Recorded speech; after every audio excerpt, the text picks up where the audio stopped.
전부자의 다육사랑입니다. 제 채널에 오신 것을 환영합니다. 오늘은 조금 못 보던 아이, 신비한 아이가 또 우리 그 샤론에 제가 이렇게 돌다 보니까 있어서 이 아이를 두 포트 가져왔습니다. 앞에 보이는 아이들이고요. 이름은 신월이라고 합니다. 약간 모습이 독특하죠. 이 아이는 모습이 어떻게 보면은요, 약간 그 어떤 그 메탈 느낌, 어떤 쇠를 보는 듯한 그런 느낌이에요. 화면에서 보시면 아시겠지만 약간 그런 펄감도 있고요, 은색인 것도 같고, 네, 하여튼 좀 오묘한 색인데 약간 그 메탈의 느낌, 식물의 느낌은 좀 아닌 그런 아이였어요. 그래서 저는 이 신월이라는 아이는 그 두 포트를 사왔는데요. 요즘 다육 가격이 조금 저렴해서 요즘 또 합식을 좀 해보고 싶은 이런 마음이 들어 두 포트를 사왔고요. 저는 이 아이를 화분의 상토 성분과 거름 성분을 조금 더 첨부해서 한번 심어 볼 예정이고요. 이 아이 원산지는 아프리카 케이프 지역이네요. 주걱 신월이라는 아이도 있는데 모습은 조금 틀리더라고요. 찾아봤더니. 그리고 월동 최저 온도는 5도나 8도 정도에서는 무난하게 사는데 이 아이도 바깥 하우스 온도에서는 1도 정도에서까지도 키우는 분들도 있고 견딜 수 있는 품종이라고 하네요. 제가 오늘 지금 베란다 온도를 봤더니 베란다 온도가 한 7도 정도 돼요. 네, 다육이 잎들은 좀 차가운데 이 정도까지는 다육이들이 아무 문제 없이 잘 크고 냉해가 없을 거라고 봅니다. 잎 모양이나 꽃 모양은 송엽국을 닮았다고 하네요. 네, 지금 잎 모양을 보시면 여기에 지금 보이는 이런 그린색, 이런 색감들은 지금 송엽국 색깔이죠. 이런 그린은. 그러나 또 여기 안에 있는 이런 은색은 아주 좀 독특한데요. 꽃은 송엽국을 닮았다고 하네요. 송엽국이 어떤 건지 여러분들 아시죠? 저 초록색 잎 속에서 뭐 핑크나 또는 다른 이런 색깔이 피는데요. 그 송엽국을 많이 닮았고, 송엽국의 잎이 그린색이라면 여기 신월은 칠을 한 듯한 그런 새의 모습이고 약간 메탈의 느낌이라고 할까요? 은빛과 회색빛을 바라는 모습입니다. 한겨울에 꽃대를 물고 이른 봄에 예쁜 꽃을 보여준다는데요. 이 신월은 공기정화 식물로서 아주 기능이 탁월하고 인테리어 효과도 좋지만 꽃이 정열적으로 피어나는 이른 봄에 기쁨을 주는 꽃이라고 합니다. 이 꽃은 낮에는 피고 해가 지는 저녁이 되면 꽃잎을 오므리고 날이 더워지는 5월달이 지나면 특이하게도 은빛 허물을 벗는다네요. 키우는 과정 함께 보시고 이른 봄에 꽃이 피면은 또 보여드리겠습니다. 그리고 이제 일기하고 이제 12월 달 다육이 키우기에 대해서 한번 말씀드려 볼까 하는데요. 지금 요즘 온도가 낮의 온도는 추운 날보다 좀 포근한 날들이 더 많이 이어지고 있어요. 그런데 이제 밤의 온도는 얼마 전까지도 뭐 영상 뭐 0도 또는 영하 1, 2도 이래도 찬바람이 그렇게 이제 차다고 느껴지지 않았는데요. 이 계절의 절기는 봄, 여름, 가을, 겨울 그 중심부에 들어갈수록 온도를 이제 좀 더 더울 때는 뜨거운 쪽으로, 추울 때는 찬 쪽으로 이제 좀 더 확실해질 건데요. 이제부터는 다육이 낮 시간에는 노지가 괜찮지만 밤 시간에 지금도 노지에 놓고 덮고 이렇게 지내셨다면 남부지방이 아니고 중부나 경기 북부 쪽이라면 이제는 다육이를 밤에는 조금 더 신경 써서 관리를 해 주셔야 될 것 같아요. 낮에는 좀 문을 활짝 열어서 될 수 있는 대로 환기와 통풍에 최선을 다해서 신경을 써주시고요. 밤에는 어느 순간 온도가 떨어질지 모르니까 베란다 창문을 양쪽에 저녁 시간에는 한 아주 추운 뭐 영하 10도, 17도 이렇게 내려갈 때는 1cm 정도만 주시거나 또는 하루쯤 영하 10m가 내려갈 땐 닫아 주셔도 됩니다. 그리고 요런 날에는 또 함께 꼭 따라가야 되는 게 있죠. 물을 아껴 주셔야 됩니다.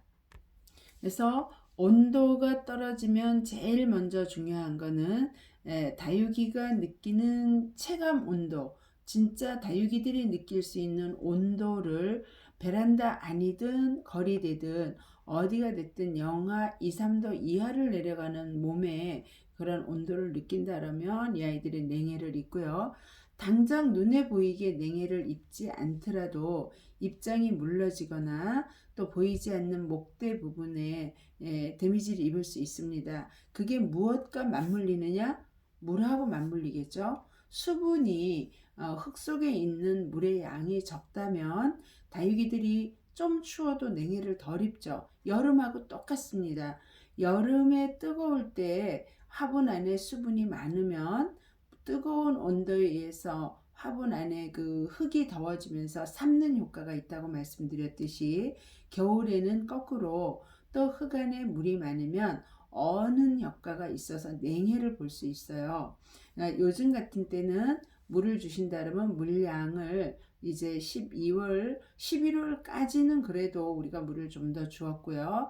이제 12월이 들었으며 물 주는 양을 아주 많이 줄이셔서 3주 또는 2주에 한 번 주시더라도 적은 양을 주시고요. 물이 최소한 3, 4일 안에 증발해서 마를 수 있는 양만큼만 주시는 게 좋고요. 물 주는 시간은 오전 한 10시, 11시 햇볕이 따뜻한 날 주세요. 비바람 불고 춥고 이런 날 주시는 거 별로 좋지 않고요. 그렇게 물을 적게 준 경우라면 조금 온도가 더 떨어져도 이 아이들이 입는 냉해가 좀 적을 거예요. 그러나 그것을 우리가 지키지 않았을 때 갑자기 새벽 온도가 떨어지면 아이들이 물이 많을수록 몸에 느끼는 차가운 그것 때문에 냉해를 입으니까 물 조절 꼭 신경 써서 같이 해주시고요. 이렇게 물 조절을 해주고 나셨다면 그 다음에는 낮에는 문을 활짝 열어서 이 다육이 환풍이 될 수 있게, 다육이는 햇볕도 중요하고요, 물도 중요하고 흙성분도 중요한데 그 무엇보다 중요한 게 통기예요. 외부 공기하고 환기가 되지 않으면 이 아이들이 뭐라 그럴까요? 시든다 그러나요? 네, 시들시들하면서 말라버리거나 건강이 좋지 않아요. 그래서 꼭 외부 공기 환기시켜 주시고, 밤에는 좀 많이 춥다 싶으면 한 2cm 정도로 양쪽 문 열어주세요. 또 양쪽 못 여시는 분이 있다고도 하시더라고요. 그럴 땐 한쪽이라도 좀 열어주시고, 만약에 그렇게 창문을 열어서 온도가 떨어지는 게 염려가 된다 그러면 신문지 이불이나 저처럼 보나 또는 우리가 그 부직포라 그러나요? 요즘은 그 밭에도 부직포를 덮어준대요. 작물에게 배추나 무나 미처 뽑지 않았고 온도가 떨어지면 옛날엔 설이 맞고 다 녹았는데요. 요즘은 농민들도 부직포를 덮어주더라고요. 길게. 그러니까 저희가 베란다 안에 있는 다육이지만 외부 온도가 정말 추울 때는 창문은 열어주시고 조금 우리가 이불을 살짝 덮어주는 방법이 있고요. 정말 영하 10 몇 도씩 내려가는 날은 하루쯤 문 닫으셔도 괜찮아요. 그럴 때는 방문을 또 조금 열어서 베란다의 온도를 조금 더 높여주시는 게 베란다도 좋고, 또 저희 방도 너무 건조한 것보다는 약간 외부 공기와 온도가 공기가 소통이 되는 게 사람에게도 좋거든요. 그리고 우리가 여기 신월이라는 아이처럼 이 다육이 모두가 공기 정화 능력과 전자파를 막아주고 우리 인체에게 좋은 영향을 주는데, 사실은 이 아이들이 여름이 아닌 이런 겨울에 밀폐된 공간에서는 안방이나 거실에서 키우는 게 쉽지 않거든요. 그런 조건에 키우기 위해서는 거기에 합당한 등도 달고 환기 시설도 해놓고, 그래서 하루 중에 일정 시간 외부 공기와 소통도 해줘야 되고요. 환기도 시켜줘야 되고 뭐 선풍기나 또 이게 서큘레이터 같은 것도 또 돌려줘야 되고 이렇게 해야만 키우는 거라 쉽지 않거든요. 그래서 베란다에 많은 다육이를 우리가 함께 또 공기도 정화하고 하려면 방문을 또 살짝 열어서 방 안에 따뜻한 공기는 베란다로, 베란다에 시원한 공기는 또 저희가 이렇게 서로 상생할 수 있으면 다육이들은 냉해를 덜 입을 거고요. 저희도 신선한 공기를 좀 마실 거고요. 이렇게 해서 물주기와 또는 덮어주기, 그 다음에 공기 소통 중요하다는 거, 온도가 포근한 낮에는 문을 더 활짝 열어서 이 아이들이 충분한 통기가 될 수 있는 거, 따뜻한 그 미지근한 물을 주시는 게 좋고 시간대는 10시, 11시 햇볕이 있을 때 주시는 게 좋고요. 눈비 오고 흐린 날, 추운 날 그런 날은 물 주는 것도 살짝 비켜 가시는 게 좋습니다. 그리고 이제 저도 아직까지는 분갈이를 하고 있는데요. 제가 집에서 같으면 분갈이를 지금 거의 안 해요. 저 같은 경우는 화원에서 사온 그 분채로 그대로 두었다가 좋은 환경일 때까지 기다렸다 분갈이를 하는데요. 저는 요즘 이제 그 키핑하우스로 갔기 때문에 그곳에서 여건은 따뜻한 거는 낮에 해가 들어서 자연 보온에 의해서 따뜻하고요. 밤 시간은 그닥 따뜻하진 않더라고요. 저녁에 해가 지면 그 찬 공기 그대로고요. 아주 한겨울에는 이렇게 좀 환기를 시켜주긴 하는데 대체적으로 그렇게 따뜻하진 않아요. 제가 꼭 자식을 밖에 내놓은 것 같은 심정으로 좀 늦게까지도 있어 보는데 바깥이 추우면 그 느끼는 온도가 같이 차긴 해요. 그래도 낮 시간에 들어오는 그 일조량이 충분하기 때문에 제가 오늘까지도 분갈이를 했어요. 이제 이 시간 이후에 분갈이는 될 수 있으면 안 할 건데요.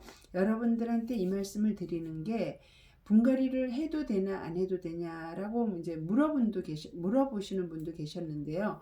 분갈이를 해서 안 된다는 건 아니지만요.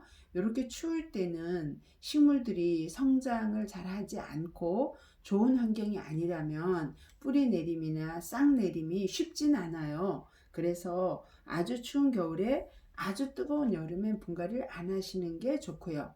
꼭 하신다고 그러면 분갈이 하신 아이들을 낮 시간에는 베란다에 두더라도 밤 시간엔 좀 더 따뜻하게 해서 이 아이들이 좀 뿌리 내림을 또 인위적으로 좀 도와주셔야 될 것 같아요.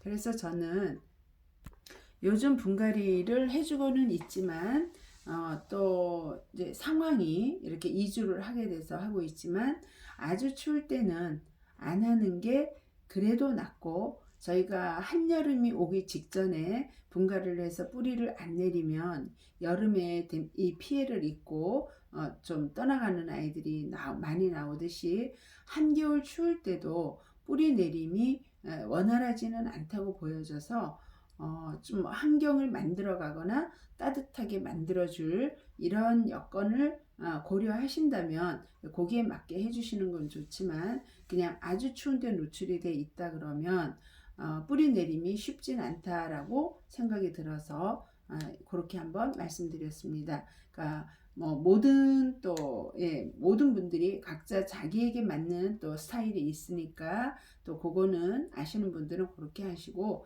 완전 초보이신 분들은 제가 얘기하는 거 조금 참작하셔서 늦은 분갈이보다는 지금쯤에서 그냥 멈추시고 만약에 다육이를 사 온다 그러면 포토에 있는 대로 흔들리지 않게 키우셨다가 내년 3월 초쯤에 분갈이를 해주시는 게 좋을 것 같습니다. 네, 제가 오늘은 물주기, 이제 12월 달 물주기, 또 우리가 햇볕 관리, 온도 관리, 그 다음에 분갈이 이렇게 한번 이야기를 나눠봤습니다. 여러분 오늘도 제 영상 시청해 주셔서 대단히 감사합니다. 저는 다음에 또 힐링 영상으로 여러분들 찾아뵙겠습니다. 여러분 감사합니다.